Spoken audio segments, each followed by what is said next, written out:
গতকাল আমার ছোটো কাকার মেয়ের বার্থডে ছিল, তো সেখানে গেছিলাম।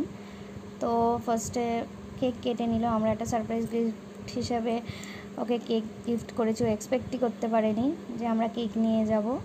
প্রতিবারই বড় করে হয়, তবে এইবার বড় করে হয়নি।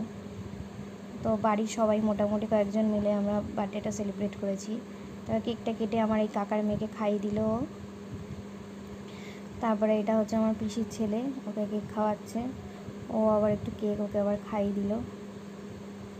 তারপরে আমাকেও একটু কেকটা খাইয়ে দিল। কেকটা সত্যি খুবই টেস্টি ছিল। এটা আমার একটা কাকার ছেলে, ওকেও খাইয়ে দিল। আমার কাকিমা খাইয়ে দিল, ওকে একটু খাইয়ে দিল। সবাইকে খাওয়াতে হচ্ছে।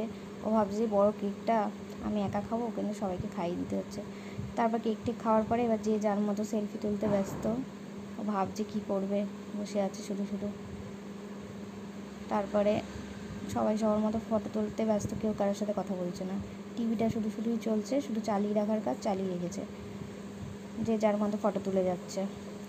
তারপর আমি রান্নাঘরে গেলাম, দেখি এরা কী করছে সব। তারপরে দেখছি রোল বানাচ্ছে।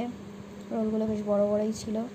কালকে রোলটা খেতে খুব টেস্টি হয়েছিল। বাড়িতেই আমরা মোটামুটি বানিয়ে খাই, আমরা বাইরের রোল কেউই খাই না, এটা পছন্দ করি না। তো বাড়ির রোলটাই বেশি প্রেফার করি আমরা সবাই।